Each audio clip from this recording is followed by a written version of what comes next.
Welcome to In My Haunted Era. I'm Jen. I'm Em. And let's talk about spooky shit.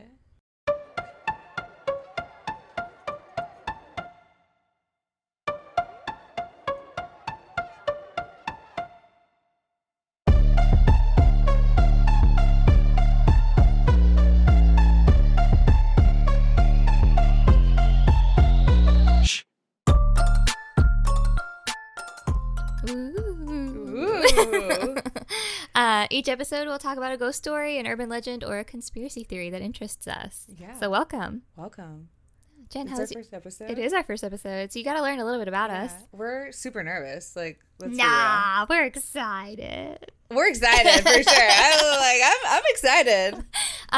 Jen, what is your day list on Spotify right now? Okay, let me look at my day list. It's always some wild ass shit, let me tell you. Mine over the weekend was really aspirational and very I'm a clean girl who does Pilates. And I was like, I'm hungover in real life. I don't know what it is today, though. I'll have to look at that. Okay. Oh, here it is. Okay, this one is the least offensive one I've gotten. That's amazing. It is Pumpkin Spice Autumn Monday Evening. Oh! The first 3 songs, I'll tell you: Illicit Affairs by Taylor Swift, Emails I Can't Send by Sabrina Carpenter, Love. Marjorie by Taylor Swift. This is really these are deep cuts. Yeah, those deep are cuts. good. I'm recording on my phone, so I'll have to stop that and look at that real quick. Oh. Then we'll set it back up. That's a good one, and I can't wait for fall. I'm already ready. I know. I saw some fall stuff. It's the end of May, just for reference. Oh, yeah, but for I saw some reference. fall stuff that I loved. Okay, my day list is love Valentine's Day evening. Oh, that's so romantic. Yeah, What are your first 3 songs? First song, Champagne Problems, What? Taylor Swift. That does not make sense for that playlist. No. Second one is One Step Forward, Three Steps Back, Olivia Rodrigo. Again, I don't. Still doesn't.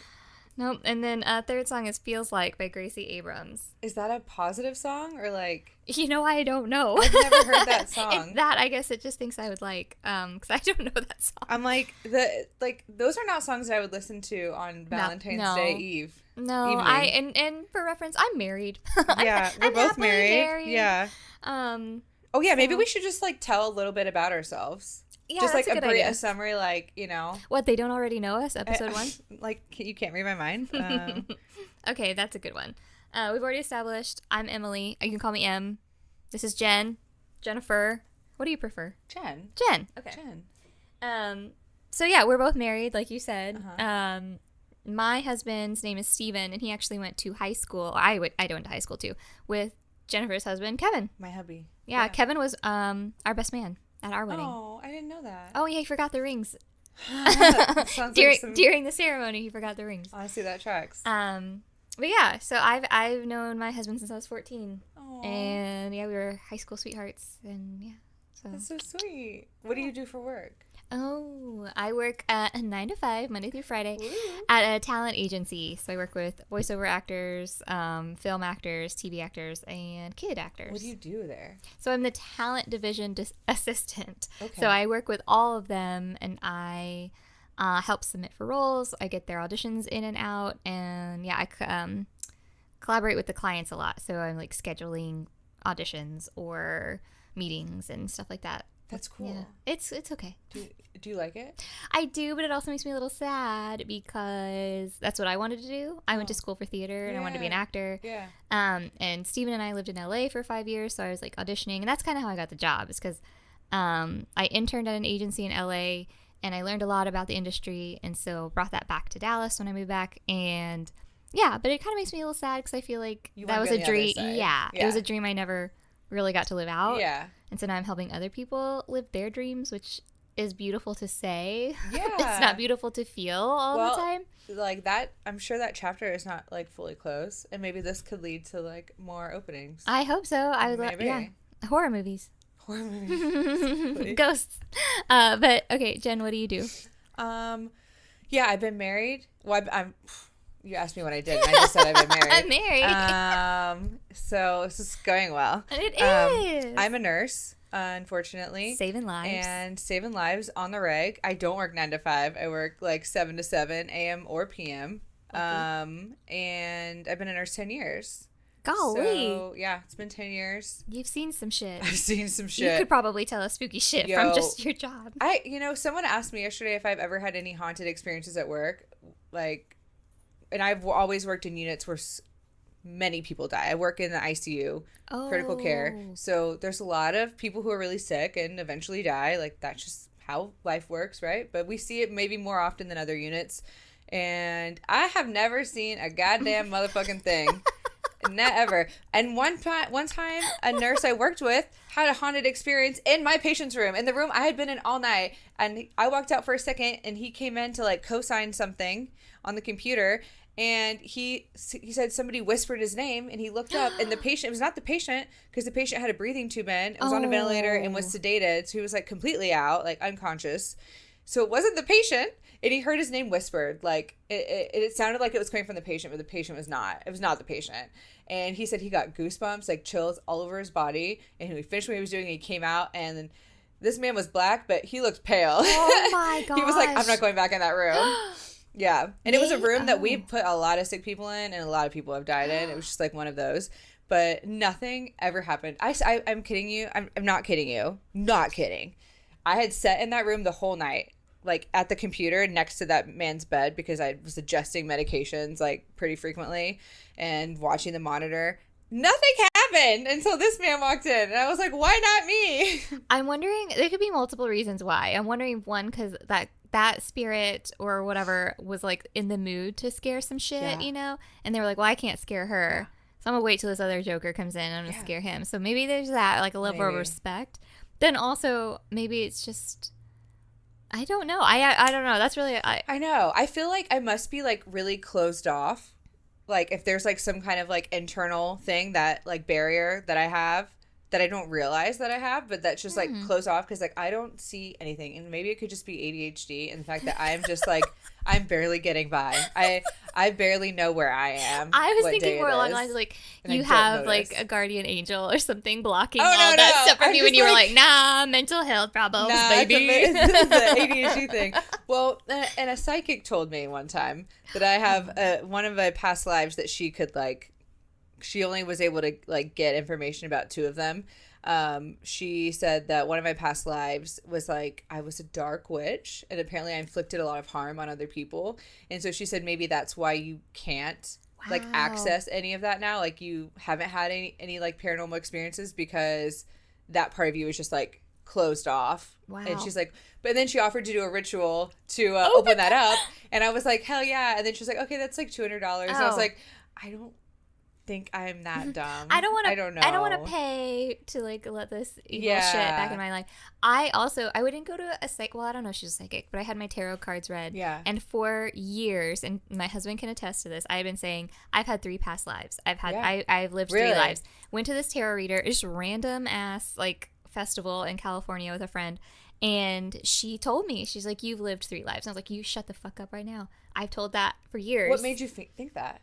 I had this feeling, and like there are certain, and what's really sad is like the feeling I always had was that they were never old. Like I never lived like a long past life. They were all very short. But I just felt drawn to like certain generations or certain things that I was like, there's just something like either familiar or comforting about it.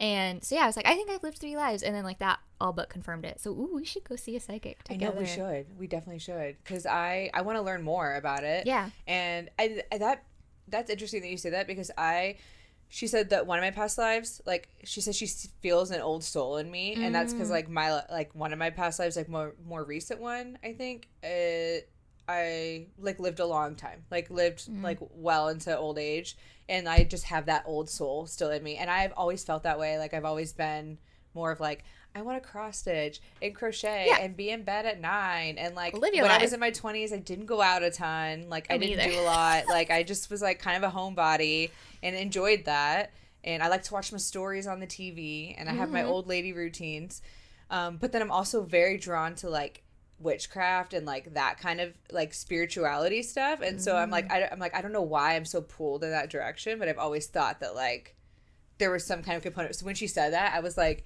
that makes sense, like because I've had these interesting like these interest, and for no apparent reason. Like, it's just like something that just no matter what I hear about it, it like instantly piques my attention. Like, I've read whole books. I have books back there that are like that I've read about like Wicca and witchcraft and all this stuff, and it's just fascinating as hell to me. Yeah, that's why we're doing like, this. Yeah, that's why we're here. Quick before we start, do you ever sense that Kevin, your husband, has had past lives, or is he new?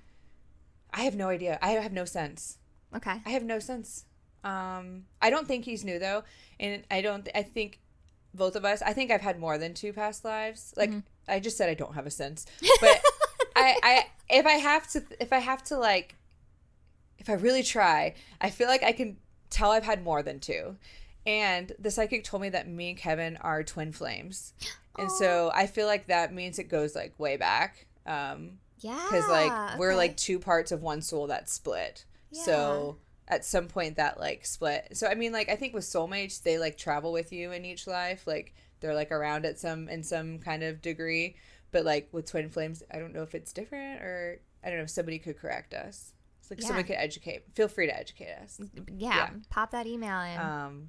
Yeah. My husband's definitely new. You think he's new? He's a newbie. He does seem brand new to this world. He's brand new. I don't think Kevin's his first new. life. Yeah. I don't. He does give like. I'm guiding him a little. Yeah. He does give like newborn puppy vibes. He's in the room with us. Yeah. With Jennifer's golden doodle. Yeah. Is he in the room with us? But yeah, he's new, but I definitely think soulmates is, you know, maybe that's why my other lives are so short, because I hadn't found a soulmate. I don't know. Yeah. We can get into that a whole other time. Oh man, that's like a whole episode. We'll have to get into like twin flames, soulmates. Yeah, because I didn't know it was different. I didn't know twin flames was different. And I asked her, I was bummed at first. I was like, oh, we're not soulmates. And she's like, you can have many soulmates in your life. Like, it's not just like your partner. It's like friends can be soulmates. Like, people, they're just people that are like, you will always find in each life, kind of is how she explained it. But twin flames is like the connection you want with like a partner. I mean, and it doesn't, you don't always find your twin flame in every life. Like, it's not like guaranteed in every lifetime that you will find your twin flame. It's like, you might, like, the certain circumstances have to line up for you to like meet your twin flame. And it's funny because me and Kevin were always like, if these things didn't happen, we never would have met. Wow. If I hadn't dropped my Bumble requirements to 5'9" and expanded my radius 10 more miles, I never would have found that man. Bumble. If I'd kept it at 6'2", oh honey, I would be in a world of hurt. With the finance bros, the Chads and Brads. Blue eyes. Yeah. Trust fund. Oh, well, I'm glad you adjusted your Bumble settings and you found Kevin. You make him better. Me too. Well, he makes me better, for sure. Oh, I love love. And I also love spooky shit. Oh, spooky shit. So, we should talk about spooky shit. Yes, okay. Ma'am. You brought a story. I brought a story. Yeah. You can go first. Okay, I'll go first. I'm excited to hear what you brought. Yes. I kind of know what you brought. Yeah. Just so you let it slip a little. I told you the topic, but yeah. That's it. Yeah, okay. So the story I have for you today is about the Old Alton Bridge, a.k.a. Goatman's Bridge. Have you ever been there or heard of it? So that's local to where we are now. Yeah. We are in Texas and near the city I grew up, and the city I grew up is where Goatman's Bridge is. Mm-hmm. So I went there in high school, but I never had an experience or anything like that. Wait, did you go like at night, or what was the... We did. We had a friend drive us out there, and by us, I mean, it was me and a neighbor who's still my friend to this day, but... She was like, I really want to go to Goatman's Bridge. And I was like, I'm scared. But our friend drove us out there, and he was like, this is stupid. Y'all are stupid. But we went, and then we just kind of like drove there, got chicken shit, and left really fast. Yeah. So did you go on the bridge? Yeah. Was it like nighttime? It was like dark. I mean, in my nighttime, I was like in high school, so it probably was like 10:30. Yeah. I was like, oh my god, it's so late. We're breaking rules. Whoa. But yeah, no experience there. But I have always loved that story of the bridge, so I'm very excited. I don't know if I've heard this story. No. Okay. Well, I'm excited to tell you. So I've been there one time, and I'll tell my experience at the end. Okay. So I like dragged Kevin there on our second date. So I will get into that. I have it all planned out. Okay. So the bridge is located just outside of Denton, Texas, which is about 30 miles north of Dallas. And we are from DFW, the Dallas-Fort Worth area. We didn't say that earlier, but just for reference, we're from Dallas, Texas. Hey. So a little history about the bridge, or the area the bridge is built in. Alton was established by the state legislature in 1848 to replace Pinckneyville as county seat of Denton County. It was less than a mile from the site of present-day Corinth in the east central part of the county. Okay. Which is, none of those words mean anything to me. Like, east central, I'm like, is that left or right? Like... Wait, of Corinth? East central part of Denton County, I guess. So... It's a lot. I mean, east is to the northeast, it's to the right, but... And if I'm like picturing a map, I would have said it was on the left side of me too. Like 35. That's what I'm saying. I'm like east, north, west. I'm like, just tell me, is it left or right at the tree? Highway. Like, tell me. So for 3 years, the residence of a man named W.C. Baines, the only person living in Alton, served as the legal center of the county. So he was the only person living in the city of Alton at this time. The one resident they had. That's insane. Yeah. So on November 26th, 1850, because of a lack of water at the original site, the state legislature chose a new site for the county seat 5 miles south of present-day Denton near Hickory Creek. Okay. This new site kept the name Alton. By 1855, at least 2 stores, a hotel, and a post office had been constructed there. Fucking big city shit. But in 1856, residents of the county demanded a new county seat. They argued that Alton was not in the center of the county, that the water from the standing pools in the creek that the bridge will eventually go over, it made a lot of families ill, and that the development of the town had been unsatisfactory. They wanted a movie theater, okay? They wanted a mall. This is like the 1850s? They needed all these things. Okay. Yeah. They were expecting way more. They wanted a Super Target, and what they got was a Dollar General, okay? That's what they had. So they said, fuck that shit. As a result of these complaints, in an election held in November 1856, Denton County voters accepted an offer from some wealthy individuals to provide 100 acres of their property for a new county seat. This new site near the center of the county. It needed to be in the center of the county. Got it. That was like a big deal. And I'm like, how the fuck did you know what the center, like... I don't know. If you're not like looking at a map, how would you know? I don't even know how those why would that bother lines you? get drawn. I know, me either. I'm like, this is arbitrary lines, but maybe someone can educate us. But this seems kind of silly, in my opinion. Yeah. But if the water's bad, I guess that's valid. That's probably... I didn't know that. I didn't know that people the water were was sick sus. and stuff. Yeah. So, but the new site was named Denton, and that is a city that remains today. So soon after the establishment of the new county seat, that city of Alton just kind of disappeared. So in 1884, long after that the town of Alton had dissolved, a narrow 145-foot iron-through truss bridge, or a Pratt Truss Iron Bridge, was constructed over Hickory Creek on Copper Canyon Road. And because I'm a professional podcaster now, I looked up what a Pratt Truss Iron Bridge was. Do you know what that is? I do don't not. know. However, it turns out you need an entire PhD in engineering to understand bridge design. I went to several different websites. I'm pretty sure I know less about this type of bridge than when I started researching it. Oh my gosh. Just so you know. But I ended up asking ChatGPT. Literally, I said, ChatGPT. explain a Pratt Truss Bridge like I'm stupid. And it said, and I quote, "It's a strong and stable bridge design made of horizontal, vertical, and diagonally arranged sticks," which I don't think it's a stick, like a twig. Probably like... But that seems like a poor choice of words. But forming repeating triangles, efficiently distributing weight and forces. Another website I found said it's basically a flat bridge, as in it's not arched. Yeah. That has vertical wooden parts with diagonal iron parts connecting the wooden parts to the bottom of the bridge. I still don't really understand. I can visualize it. I've seen it. I've seen it. Yeah, I can visualize it. And I made a bridge out of noodles in middle school. So, yeah. Like spaghetti noodles? I think I used fettuccine because they were thicker. Yeah, they're thicker. So I feel like that is the pattern I use. I do use a lot of triangles. Yeah. I ended up getting like 4th place. Anyway, this distributes the weight. Yeah. Anyways, now we know. The more you know. That's crazy. So back to the bridge. It was built by the King Bridge Company, and it initially served as a passage for horses and cattle. Eventually, people started driving on it when cars became a thing. And so when that happened, motorists crossing the one-lane bridge had to honk to alert others due to its short term. It was like a one-lane situation. So they had to honk and be like, yo, I'm coming across this bridge. Like, you can wait. So locals had dubbed it the Argyle Bridge, but later it was known as Goatman's Bridge. It was closed to vehicle traffic in 2001 when a new concrete and steel bridge and a new road was built, rerouting traffic.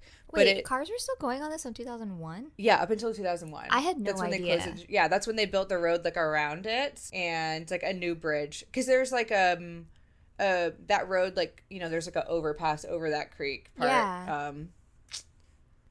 Yeah. We'll have to post pictures. Yeah, we will. About this first story. Yeah, like a little so map of the area so you can see where, like, I found some good maps of the area in that time period. Yeah, 2001 seems like... It seems so recent. Yeah. But that was like 20 years ago, too.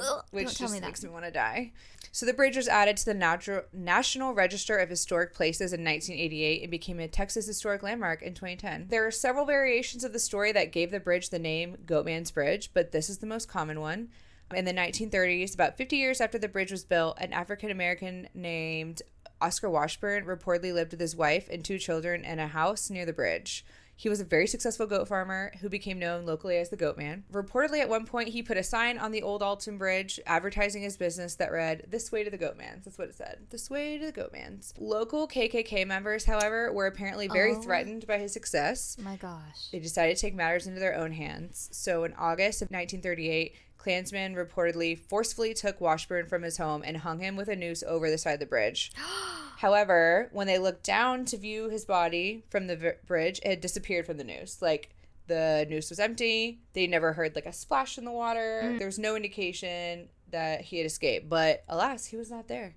So, never came back. Never came back. He was never seen again. They panicked. The mob returned to his farm. They burned down his home and apparently butchered his wife and children. Holy shit. A positive thing, though, is that this story can't be, or could be positive. It's unfortunate, but it's also could be positive because the story can't be 100% verified. His name isn't listed in any town records, and there are no historical records of his goat farm even existing. Oh.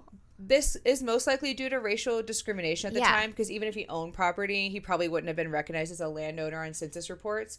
But it's possible that it's just, legend, like a local legend, local lore. Oh my. But so hopefully it didn't happen. I want there to be spooky shit, but I don't want it to be because of this. You know what I mean? Yeah, I'm like, I'd love for the bridge to be haunted. Would love for it not to be because of this event. Yeah. Racism, just like not ideal. Yeah. Unfortunately, I feel like a lot of American ghost stories are because of racism. I know. Or like even urban legends. Anyway, we'll get into that. It's a big bummer. We will get into that. But since this incident, there have been numerous reports of paranormal activity on the bridge and in the woods nearby. The most common entity people come to the bridge to see is the Goatman himself. There are those who believe that Oscar now haunts the woods in a half-man, half-goat form. I've heard, that's the one I grew up hearing. Yes, right? That's the most common thing, I think, is people go to find the Goatman. Half-goat. Yeah.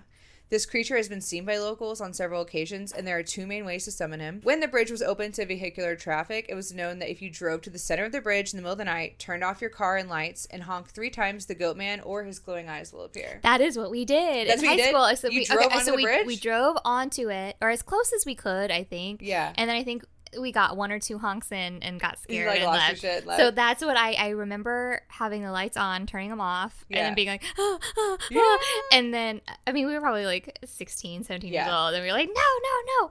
So I remember getting very, very close in the car to the bridge. I don't know if we were even supposed to be. Yeah. But we have to go back and visit. Oh, for sure. Because I'm a lot tougher now. Yeah. Everybody. Yeah. I'm a grown up. She ain't scared of no ghosts. But now, the way you can do it nowadays, since you can't drive on the bridge, if you knock on the trusses of the bridge 3 times, you will conjure him. And I will tell you about what happened when I did that. Yeah, later. Your second date, right? Yeah. So other things that happen around, like surrounding, like the Goatman being on the bridge, are people have reported hearing the sound of hooves following them across the bridge as if they're being chased off. Others have reported a growling voice telling them to get off. And then there have been reports of ghostly sightings of the half-man, half-goat himself. Mm-hmm. But not all of the stories surrounding this bridge involve Oscar or the Goatman. Several different investigators have picked up on an entity named Steve. Shut up. Yeah, Steve. I was like, really? That's the best we could do? Steve. Yeah. I read this book by Becky Vickers, who's a paranormal investigator, and I believe she lives in Denton, but she wrote this book called The Secrets of Goatman's Bridge. So I read this, and she believes that Steve may be the spirit of a man named David Curtis Stevenson, who was allegedly a grand dragon of the KKK, as well as a convicted rapist and murderer. Ew. He was just very accomplished at being just a garbage human. Just generally just accomplished at being trash. I'm honestly not sure why this spirit would be encountered at the bridge, because I don't believe he actually lived in the area. But the author of the book said it could be due to his connections with the KKK. But like, he was from, like, I want to say Illinois. I don't think it was Illinois. Somewhere I want to say Indiana. It was that region. Okay. I feel like those are next to each other, right? I think so. Like on a map. I don't have a map handy. But those, from a Texas perspective, they're up. They're up north. They're up. So they're more north than here. So if you're not Texas, you're north. Yeah. The author said that when Steve is around, none of the other spirits will communicate via spirit box, almost like they're afraid of him. Like, the other spirits will be talking, and then once they'll kind of quiet, and then, like, Steve will start talking, and so it's kind of a sign for them. He's also known to be pretty aggressive, and I'll get into some of the more aggressive encounters later. The surrounding ones are possibly even more ominous than the bridge itself. In fact, in the episode of Ghost Adventures where they investigate the bridge, most of the activity seems to take place in the forest itself. One reason many people think this location has so much paranormal activity is because a ley line runs through the area. Have you heard of ley lines? Yes, that's where the spiritual activity is like a little stronger, right? Yeah. 'Cause it's like, yeah. We won't get super deep into them because I think they deserve their own episode. Okay. But according to theorists, they're invisible lines that crisscross around the globe, similar to latitudinal and longitudinal lines, dotted with monuments and natural landforms. Some believe they carry rivers of supernatural energy, and that there are pockets of concentrated energy at the places where they intersect that can be harnessed by certain individuals. So it's like what you said. I'll tell you where it, like, after I heard you explain it, I realized where that piece of information came from in my brain. I read this book called The X-Hex. The X-Hex. The X-Hex. It's like this cute little, like, witchy romance, and they live on a landline, and, like, the witch's, like, family is responsible for charging it and making sure that magic stays in the city. So there you go. Your smut book taught you about ley lines. Smut book witches. Yeah. So apparently a ley line runs right through Denton and the Old Alton Bridge. Like, runs right through there. I get it. Denton is a little Denton funky. is weird. Yeah. Denton is super weird. So that doesn't surprise me at all. No. They also said that they're in the Ghost Adventures episode and in this book. I didn't get into it because it's like a whole other thing. But there's, like, where, like, in association with the ley line and, like, where Denton is, if you make a pentagram, like a large pentagram, like, on the map, the points, I think, correspond with places where, like, bad things have happened. Like the Oklahoma City bombing, it's, like, part of it. And where JFK died in Dallas. Where he was shot. It's like, it's a kind of interesting how that, I can upload a picture of that online too. And then we go to kind of show. place. But yeah, we can do it. I feel like that could be a whole episode on its own. So that's why I didn't really want to get into it. Okay. It was interesting to read. But yeah, so that could be one of the many reasons why this place is so creepy and prone to paranormal activity. Interesting. Other things people have experienced. There have been many reports and EVPs captured of a woman crying, and the ghostly figure of a woman has been seen. The book, The Secrets of the Goatman's Bridge, noted that the area also used to be Cherokee territory. And in the book, the author describes an encounter with a psychic who said the forest was full of Native American spirits. The psychic said, "They are sneaking around, watching your every move. They are even hiding up in the trees." People report feeling like someone is following them and stalking them as they explore the woods. And like I said, I'll talk more about my experience at the bridge later. But when I was there with one of my friends who has some psychic abilities, Kendra. Yeah. Did you know that she has, like, psychic abilities? Yeah, I really want to have her on the podcast. We'll have to try and drag her on. I know. I think dragging will be the key word. That's because she fine. calls this white people shit. Look, girl. But we're not going to make her do anything. We're just going to chit chat about it. Yeah. But she said when we were there that she saw someone in the trees. And I was like hanging from a tree? Like, you saw, like, a spirit, like, hanging from a tree? She's like, no, I saw them in the tree. Like, I'm like 99% sure that's what she said, because it struck me as so odd. Like, why would they be in the trees? Right, and that's a legend I haven't heard about. I know, Goatman, right? So that's interesting. It's so weird. It, like, literally gave me the chills when I read about spirits in the trees. Did you text her about this? No, I haven't texted her about it. Kendra, you're featured in our first podcast episode. You're a celebrity. That's nice. Yeah, I know, right? I was like, gave me chills when I read that, because I was like, that's literally what she said, and it struck me as so odd. Yeah. Like, why would people just be in the trees? And it's something you've never heard of before associated with that bridge. Weird, right? Kendra, girl. Kendra, we gotta talk. People have also reported feeling very ill when entering a section of the woods that has, like, an open field. And once they leave that area, they start to feel better immediately. Some people report a foul smell, almost like a sewer smell. This could be explained by nearby businesses, or if you asked me when I went to college in Denton, I would have just said that's what Denton smells like. Like, yeah, that's normal. But it's also common to smell a very foul odor foul odor when a demonic entity is around you. So it could be that. Isn't it like sulfur? Yeah. People report smells like that. So yeah, a lot of the city just smells like that. Yeah, I guess. But maybe it's because it's heavy with like demonic. Yeah, entities. let's go with. I'm gonna go with that one. Denton, get it together. Yeah.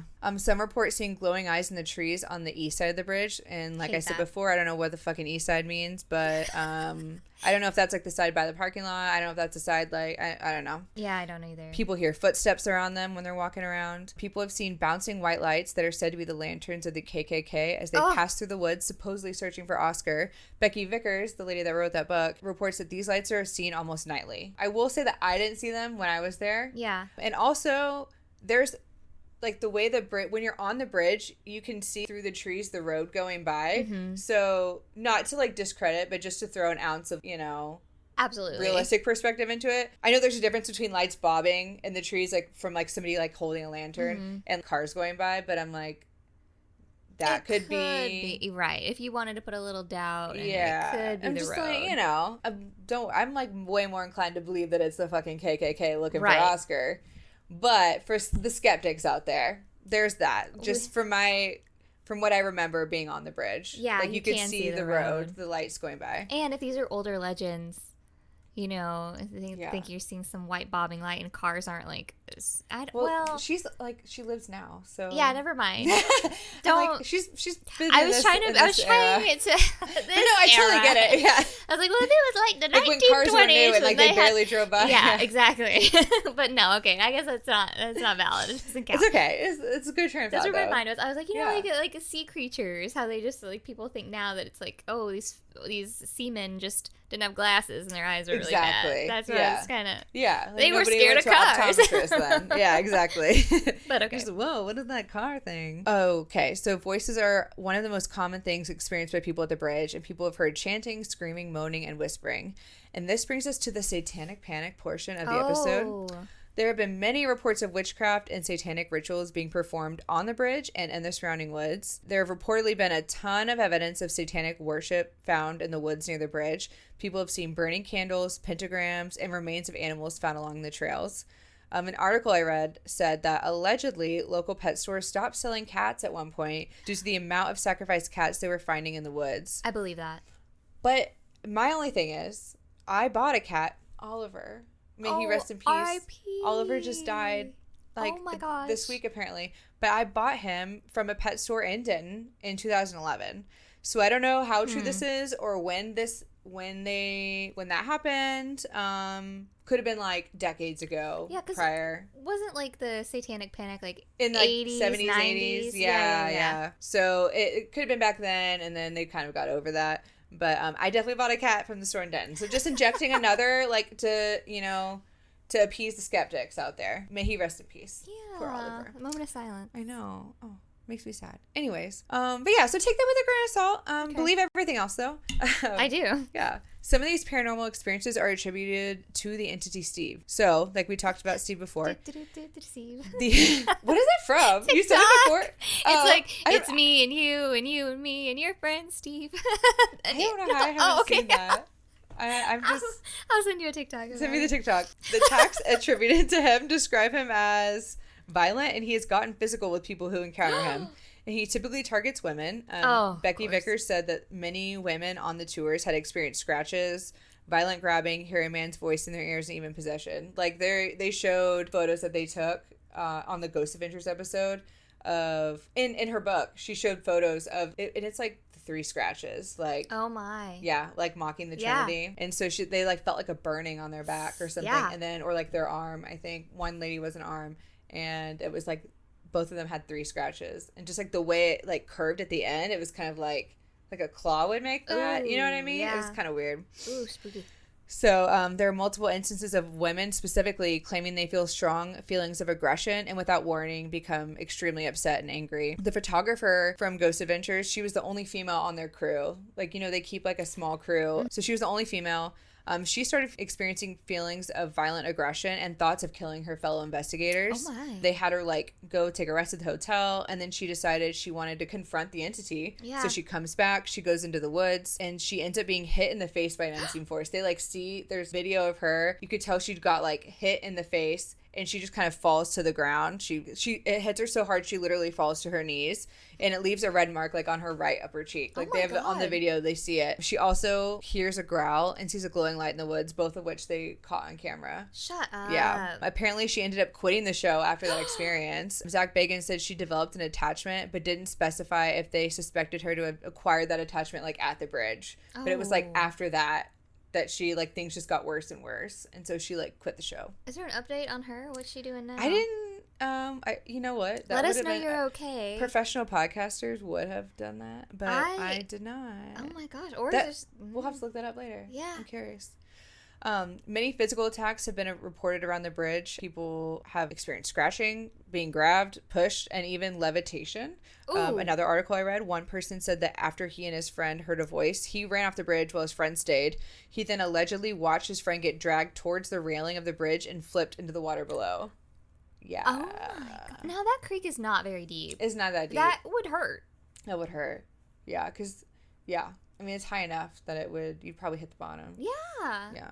Jesus. It's probably gross water, too. Absolutely. If we're being honest. While walking the trails at night, some people experience nausea, dizziness, and a general feeling of being unwell. The feeling doesn't go away until they are completely away from the woods. That was a really common one I read. On top of the paranormal activity, there have also been mysterious deaths. There are rumors that many abandoned cars have been found on the bridge or like in the parking lot. And like on the bridge when it was still operating as like a vehicular bridge, as well as several reports of missing people who were never found. One man drove himself to the bridge, got out, and then shot himself in the head. Like parked right in the middle, shot himself in the head, like right on the bridge. Oh, yeah. And he was like waving to somebody as he went by. He like these kids were the ones that kind of saw it happen, or I don't know if they saw him actually shoot himself, but they saw him driving to like about to drive onto the bridge. And he even said hi out the window to them and seemed fine. Oh, he's definitely haunting the bridge. Oh, he's for 100% for sure. Yeah. Who knows what happened there? Oh my gosh, that's sad. I also found a story about a little girl who wandered into the woods with her teddy bear and was never seen or heard from again. A few months after that girl went missing, there was a 24-year-old woman found dead on the side of the creek near the bridge, and one of her hands held the teddy bear of the little girl. Shut So up. did that girl kill, like, was she involved in harming the little girl? Was the woman involved in harming the little girl? Was the woman led into the wood by the little girl, like the spirit of the little girl, and she ended up with her teddy bear? So many questions about that one. Yeah. That's really scary. Those are like the main things I found. Do you want to hear my experience? I really do. Okay. So when my husband, Kevin, and I started dating, I found out he lived literally 2 miles away from Goatman's Bridge. I don't know what compelled me to search this.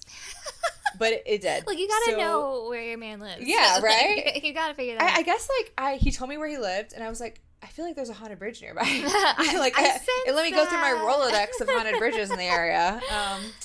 So naturally, on our second day, I dragged him, his sister Devin, and her friend Kendra to the bridge. Pretty much everyone was reluctant except his sister and I. We were like gung-ho, like hell yeah. Devin's amazing. Also, Devin's a down bitch. Kevin's sister's name is Devin. Yeah. They're Kevin and Devin. So, amazing. It's genius naming. So Kendra told us that she has the ability to see ghosts, and she was not down. She was like the least down person. In fact, she lovingly referred to what we were doing as white people shit. Understood. Yeah. So driving down Old Alton Road, you would almost miss the entrance to the parking lot.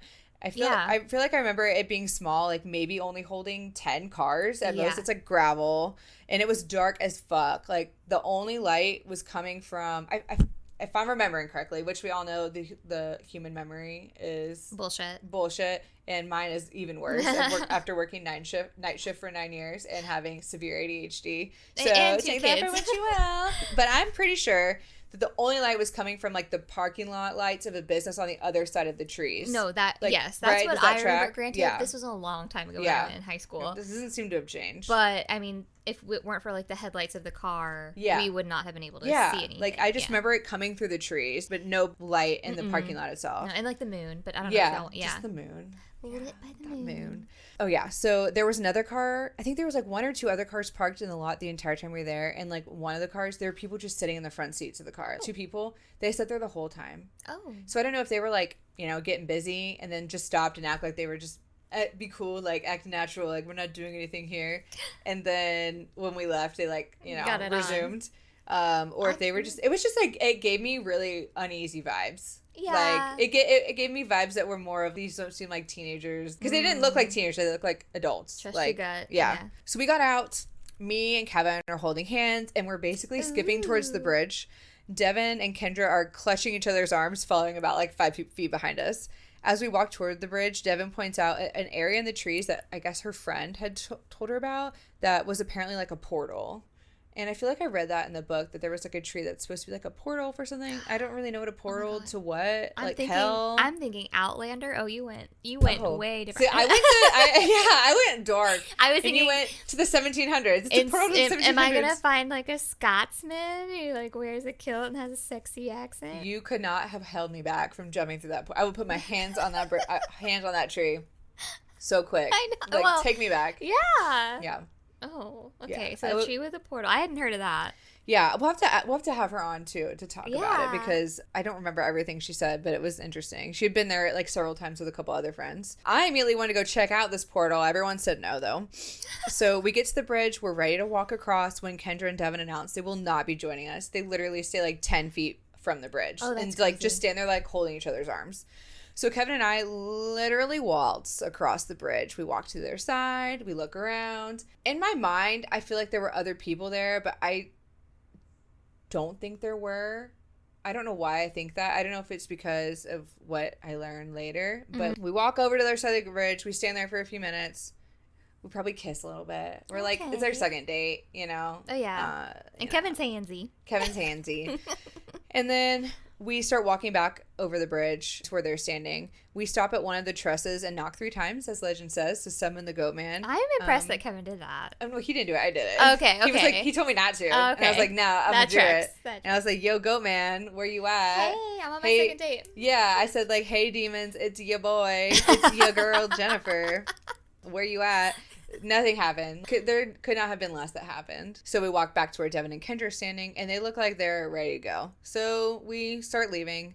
I'm disappointed we didn't experience anything paranormal. Kevin relieved that we didn't experience anything. I remember feeling most uncomfortable in the parking lot, I think, but I really didn't get any other vibes while I was there. That's what I'm saying. Uncomfortable because of that couple that was in the car. I guess so. Because people are scarier than like ghosts. I agree. For sure. People make me nervous. Yeah. People are sus. So we got back to the house, and Kendra tells us that she saw people standing next to us when we were on the opposite side of the bridge. Oh, don't like that. And so I don't know if that's like my memory and planting that now, or if other people were there. I don't remember. But she said there were people standing right next to us. And then she also saw someone up in the trees, like I previously said. Yeah, that's the part that I'm like, that's weird. And I was like, he did what now? And Devin said that because she was like touching Kendra, she was able to see the same things.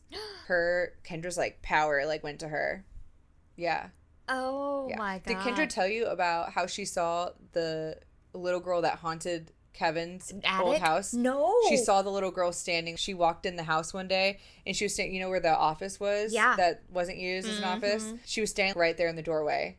And she wasn't like looking at Kendra or anything, but like Kendra was standing looking at her, because there's a doll. They found this random ass doll in the attic of that house, like a baby doll. Yeah, right? And it was like a big joke, like, is the haunted doll or something? Yeah, but they never moved it. They never moved anything. Actually, they did move it. Did they? Yeah, they did move it.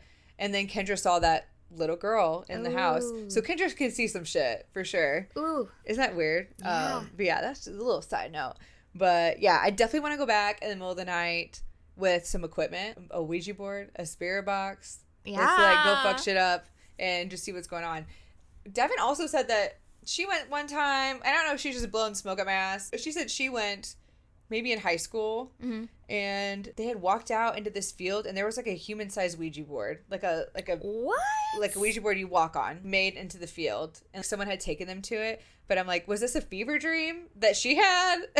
I'm like, was this real life? Because I was looking at the map, the Google Maps of the area surrounding it, and there's a lot more forest than I thought there was. Yeah, I thought it was mostly developed, but there's quite a bit. Like, you could get lost in the woods easily. I wonder why it hasn't been developed, because that area up there has grown so much. Yeah, I wonder We should look into that. I Like, know. why the county won't I'm not develop mad that about area. it. Oh, no, me either. I think that'd be great. I wonder if it's like a historical Yeah. site. Since the bridges, I wonder if that extent they're using, like, there's other parts we just don't know about that are historical. Yeah, so she said that, and I'm like, I was looking on the map. I was like, I'm gonna fucking find this thing. Is it in an open field? Could I see it from the satellite? Right, like a drone or yeah, something. So, I couldn't find anything, though. I'm picturing, so my husband Steven works in YouTube, and they did, like, I don't fucking remember what it was. It was like some game in real life, IRL, and like the whole floor, I think, was like Monopoly or something. So that's what I'm envisioning. Yeah. But I'm like, how do you even work that? Yeah. You like move my body over the letter? I guess. Yeah, right? I know. I'm like, how would they even work? Yeah. There's no planchette. Like, are you the planchette? Yeah. I don't know, man. We didn't get that deep. So we'll have to find out. Okay, I'm gonna ask. Yeah, yeah. We have to have Devin on too. We need to have them tell their stories. But yeah. So that's the story of the Goatman's Bridge. I didn't know most of that, and I grew up like within 15 miles of that area. Yeah. I remember when I went to college there, it was the first time I'd heard about the bridge. But I was like a pansy little bitch back then, and I was like, I ain't going to that bridge. Really? Yeah. I had no interest in going, or I kind of did, but I was also way more. I don't know what the word is. I want to say like smarter. I'm like, I'll dabble in that bullshit. I'll dabble in shit now. I'm willing to like take a risk, but because we're grown. Yeah, it's fine. We've seen the real horrors. We've seen some worse shit. This is the least of my concerns. It's 2024. You know what I've seen? Yeah. We gotta go. Yeah. We've got to post pictures of what that area looks like so people can get like a. Mm-hmm. There's neighborhoods like on the other side. Yeah, imagine living there. I want to talk to someone who lives over there. I'd be like, do you your power go? Do you go walk? I know people like walk their dogs out there. There's trails and stuff. And dogs sense shit. Oh they're like, I'm not going over there. Oh yeah. Or they'll bark or. Yeah, that'd be a good barometer. If you live in the DFW area, specifically near Goatman's Bridge in Denton County, and you have a pet or you walk over there or like something, please email us. Yeah. Or if you've been there and you've had any kind of experience at all, please shoot us an email. We will read your stories on its own episode. Because I'm super interested. Yeah, I want to know. And then we're going to go. Absolutely. At some point. We can't go. I mean, we probably could eventually, but we can't just like hop in a car and go to the place where my story is. Okay. So, yes, Jen had like a local spooky legend. Mine is not local. It's in a whole other country. Mine's in Japan, which, like, as you know, Japan has a lot of, spiritual. Yeah, very spiritual, it's amazing. This story, okay, I'm also, like, I'm not weird, because I think this is pretty normal. History fascinates me, but natural disasters fascinate me. Same. And I don't know if it's because I've always had a deep-rooted fear of natural disasters. Yeah. Like, I grew up in Texas, y'all, so tornadoes scare the shit out of me. I lived in California, earthquakes scared me. Yeah. And, stuff that, like, you can't count on it happening or not happening. Like, you can't plan for it. Sometimes I'll get texts of, like, tornado warning in your area. And I'm like, well, great. What am I supposed to do? Is it the bad one? Is it a warning or what? I'm like, every time I have to look it up. And me too. And then I love the one that's, like, of the Wizard of Oz witch. And it's, like, the one where she's, oh my God, you haven't seen that meme? We'll post that meme. But it's, like, the watch is like when the witch is in black and white kind of going to Dorothy's house, and the warning is like full-blown green witch like causing havoc. So I think warning is bad, watch is not bad. I thought it was the opposite. Oh no, we're gonna look it up. But that's what I always imagine the witch from Wizard of Oz. Okay, so but in Japan, this is kind of recent. This was 2011. Okay. They had an earthquake off the coast that caused a tsunami, and the tsunami was 12 stories high. Oh my God. So it was devastating for the coastline. Yeah. It was absolutely devastating. Like confirmed 15,000 people died, but people are thinking it was more like 20,000 people. Yeah. The coastline was just decimated. That's like there was sad. nothing. I know. Devastating. So that was March 11th in 2011. And it was a 9.1 earthquake. Which I'm like, it's like on a 10-point scale, right? Yeah, I'm pretty sure. Yeah. But so 9.2 is crazy. That's big. It said millions lost access to running water and electricity. More than 120,000 buildings were destroyed within like minutes. This wasn't like, a tornado. You can kind of see it coming and making. This was just like instantaneous. Like I cannot imagine that. So I was kind of drawn to this because like not only is it just devastating for the country and the people on the coast, but I mean it's also terrifying to be like, I don't even live on the coast. Yeah. But am I afraid of earthquakes causing tsunamis? Absolutely. I'm like, it could happen. You never know. Yeah. Yeah. Oh my God. A 30,000-foot wave and it hits Dallas. Oh God. Don't tell me that. I don't think that's possible. No, absolutely not. I'm going to stay in Dallas. I lived in LA, terrified. New fear unlocked. Don't move by a coast. So it was like shortly after this happened. And like, I'm not saying I don't believe this stuff, because I definitely do. But there have been like psychologists and stuff who have studied these stories and said that it could be PTSD that a lot of people are experiencing. I don't really believe that. I truly believe that there are spirits and ghosts haunting the area, because I mean, it was so abrupt. Yeah. So much unfinished business, I'm sure. Yeah. But the part that got me is the story of the cab drivers. Okay. In Japan on the coastline. Because, okay, think about it. The coast completely destroyed. These cab drivers don't have buildings to actually drop people off at and don't have people to pick up. But they're still working, because, like, what are you going to do? Yeah, you gotta make money. You kind of just go on with daily life.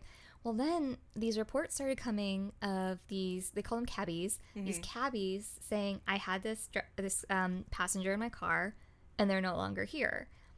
And so it was like, what are you talking about? And then multiple calls started coming in of, I picked this person up, got to the destination, and now they're gone.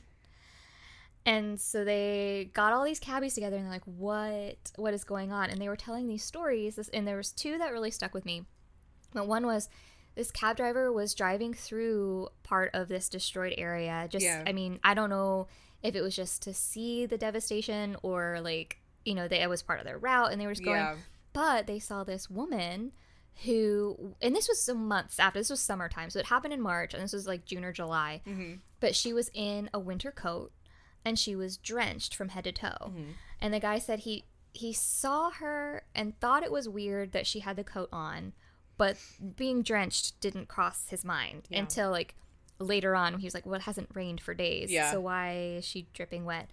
Gets in the car, asks him to go to her house. He drives her all the way there, and then she doesn't get out. And he turns back, and he's like, ma'am, well, you know, what's going on? And she just has this, like, grief-stricken look on her face. And she says, I think I've died. And he just is like, what? So he turns back around, I don't know, to charge her or whatever. And then when he, you know, goes to get her card, she's gone. What? She's absolutely gone. But the seat is wet where she was. So, like, that is terrifying to me. Her saying, I think I've died, that realization is, like, wild. Was it okay, she just needed to be brought back home? Yeah, like she needed. And then I was like, oh my God, that's really, really sad. Yeah. And so that's when these psychologists were like, these cab drivers feel this sense of duty to like help these spirits get where they need to go. So that's kind of what happened, where like a lot of cab drivers were really taking it on themselves to deliver these spirits where they needed to go. Yeah. And there was one of like another guy picking up like a young kid and who was again drenched, told him where to go. And before they even got there, the kid was gone out of his car. But again, the seat was wet. So I was like, So this whole town, I mean the whole coastline, I'm sure, is just buzzing with this spiritual energy that will never rest because of how abrupt and devastating everything was. And then there was this story of this woman who, when she was alive, sat in front of her garden on this like cushion seat every single day. Yeah. And she was not at home when it happened. She never came back home. She passed away. But people, like neighbors, would see her sitting there after, like months after. Yeah. And, you know, they would go to approach her. She was no longer there, but the seat was wet where she was. And that happened frequently to multiple people, of going to approach this woman, her disappearing, and the seat being wet. That is wild. And I'm like, oh! So I low-key want to go to Japan. I know. And I want to obviously pay my respects and be super respectful about everything. But I think that this is so devastating and so sad. And I was just drawn to it because I don't know, that's people's grief and like anguish that's coming out. And I'm like, the whole city is experiencing it, whether or not, you know, they like were everybody's been affected touched by it. Yeah, exactly. in some way. So either like your home is gone or I don't know. Yeah, so they interviewed like 100 cabbies for supernatural stories, and only 7 of them came forward to tell the story. So yeah, that's another thing that interested me, is I was like, 100 people volunteered to do this. Only 7 wanted to share, and I was like, why? They were scared to death. Do you think so? Yeah. I bet they were scared. Like I bet they didn't really know what it meant. Like what does it mean? Like, are they just they're just, you know, it happened so quickly. They were just displaced. Like, their souls are just kind of displaced. Yeah. And, like, they're kind of lost. And so I'm sure that is just very terrifying. Like, I would shit my pants if that happened to me. I've had, a spirit in my car. I would shit my damn pants. And they just disappeared. Oh, another part that I thought was really sad is, so, like, the person who was doing these investigations with the cab drivers, he talked to, like, other people, too. And he said that one man said he hates when it rains now because he will see the victims in the puddles. What? That's what he said. He said he sees the eyes and the faces of victims reflections? in puddles. Yeah. And I'm like their spirit is in the water. Yeah. That's so weird. So I totally believe that. I do too. So he's like, I hate it when it rains because this is what I experience. This is what I see. And I'm like, that's one person. Yeah. I'm sure that there are other people who have experienced stuff like that. I'm sure that any kind of rainy weather I bet it reignites some of the activity, the paranormal activity, like people getting into cabs or, you know, spirits getting into cabs, going places. I bet it just is kind of like resets that because it's similar weather. Ugh. And it's like memory. Yeah, right? Didn't they say, like, water has memory? Or is that just in Frozen 2? Is that real? When you said that, I was like... Water has memory? I think that's in Frozen. But that doesn't mean it's wrong. And like a lot of Disney movies are based off of legends and lore and stuff. So that could be a very real lore. Yeah. They've also reported like possessions and stuff that happened just miles off the coastline, either from people who like went near wreckage or just like lived close. Yeah. Oh my gosh. So this whole area is haunted. It's like for a sad reason. For sure. Which makes me sad.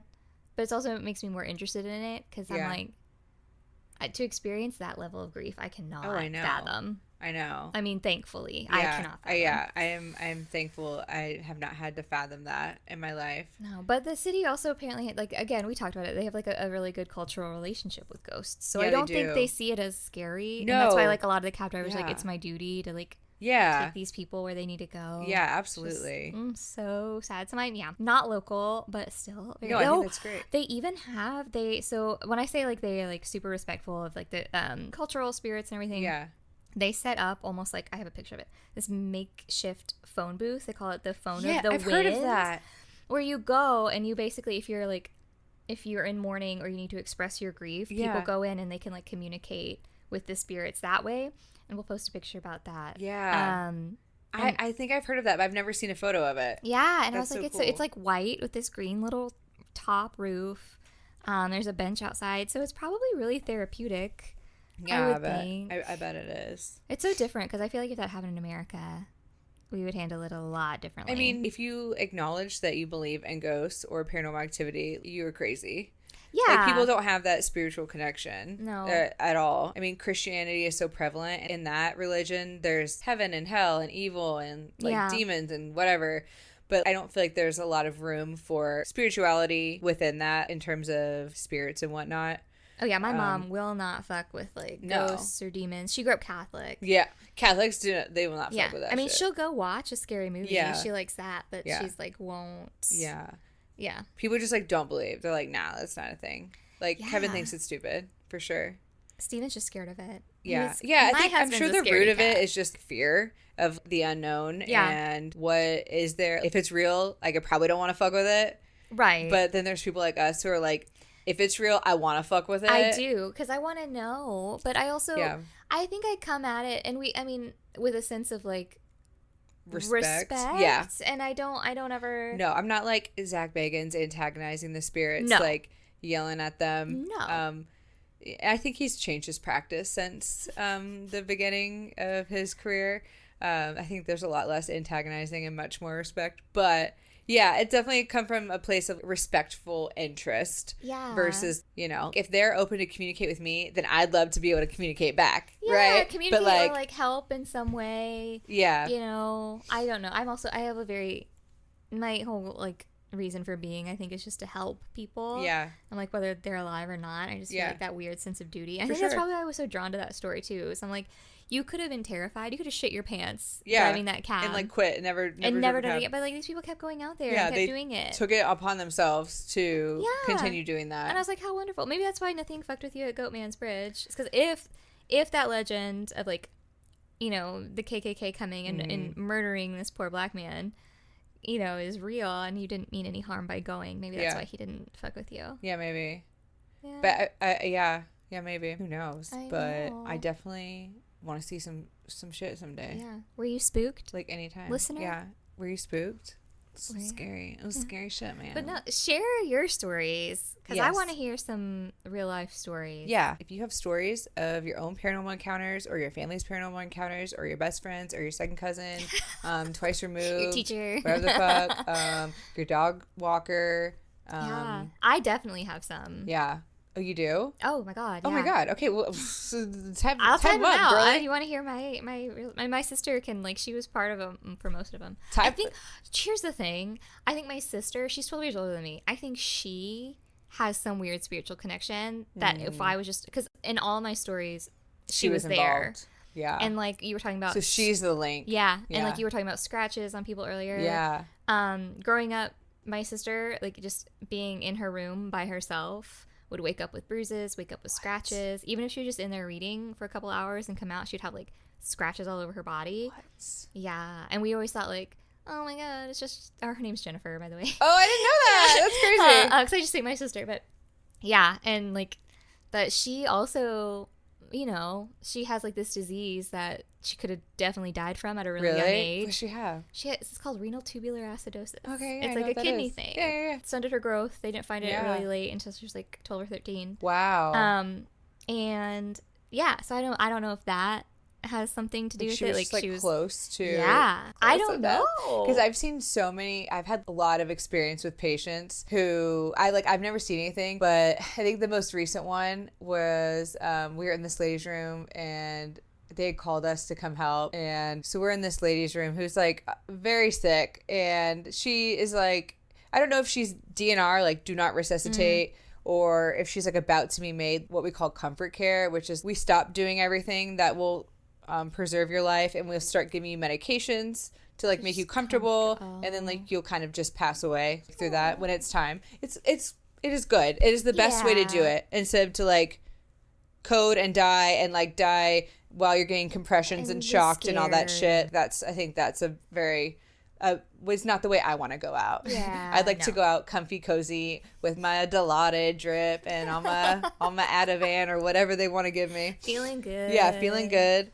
So I think she was like approaching that point, and she was saying, she's like, get those 3 people out of here. There's 3 people here coming to get me, coming to take me with them. She said there were 3 people in robes in her room, and they were like coming to take her. Oh my. And she was like, no, I'm not ready. And she was like, no, I'm not ready. Another nurse had done a follow-up on them. Like, they got the next shift, went back to see and like check on her and make sure she was doing okay. And she was still talking about those 3 people. Oh my god. And she eventually died. Yeah. But it wasn't like, I was like, oh my god, is she going to die like immediately? Yeah. They took her. But there's so many stories about that. When you're close to death, people start seeing family members, and they start pointing out family members in the room with you. And you're like, oh, they're in the corner over there, like staying there. Like my mom's here. And I'm like, oh, is that true? Howdy. Yeah. Like, oh my gosh. What's up? So, not that I don't know how sick your sister was, but I'm like, yeah, maybe she has I mean, and she's also saved my life 3 times. Yeah. So, I mean, definitely, I think she's connected to something. And, like, one time she saved me was when I was a baby, and it was a sense that she had that I was in danger. Really? Yeah, I'm not shitting you. What was... Wow. I was about to throw myself off of our ledge upstairs, and when I was a baby, I had gotten out of my crib. Yeah. Which my mom was like, I to this day don't know how you did that, but I had gotten out of my crib. And my sister was like, something's not right. And then she left the living room where my mom was, and then, you know, looked up, and there I was about to like off myself, and she screamed and then like grabbed me. Oh my god. And and like they're like, I don't know, something told Jen to get up and go check on you. I totally believe in that. Yeah. Like, I totally believe in all that stuff. Another time she gave me the Heimlich because I was choking on a carrot. Oh my god. Turns out I needed my tonsils taken out. Those will get in the way. Yeah. Those bitches will get in the way. I think she's again, my hero. Saved my life 3 times. But yeah, I definitely, all like She's the got something. spooky shit that I've experienced, she was there. there. And she's the one who backed me up about it. Wow. It's like, I know that she That's experienced good. it too. I know, but That's maybe, good. Because a lot of people don't have that backup. I know. And it's, well, like, and then so one time it wasn't my sister, it was my dad. Yeah. But I scared my dad because he was pretty sure I was like, a spirit was trying to talk through me. Oh my God. Girl, we got some weird stories. Wow. My family's got weird we stories. gotta go. We have to do like an episode where you just tell tell you. all your family stories. No, Yeah. for real. I think that would be interesting. Yeah. And then I won't have an episode like that because nobody wants to communicate with me. Even my dolls don't want to communicate with me. It's because maybe a past life saved you. I guess so, but like, can we just turn it down a little? Yeah. Just a little bit. If you guys have any ideas on how to open myself up more spiritually so I can interact and encounter that, I would be very appreciative. Befriend someone who almost died. So that was fun. Yeah. Our first episode. I had a great time. I'm excited. Let We're us gonna know, do more. listener, let us know what you liked. Yeah. What you didn't. Yeah.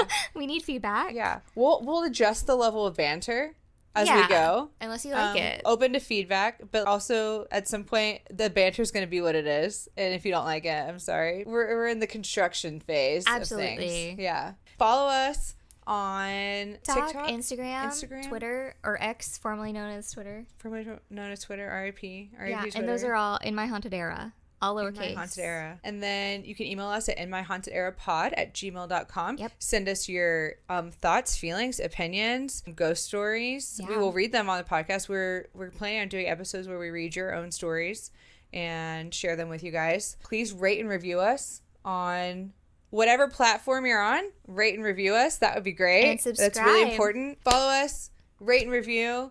Come back next week for more. Yeah. And more spooky stuff. Yeah. Thanks so much for listening. I'm Jen. I'm Em. And we'll haunt you later. Yeah! We fucking did it! That was cute. We should have got champagne bottles to pop. I literally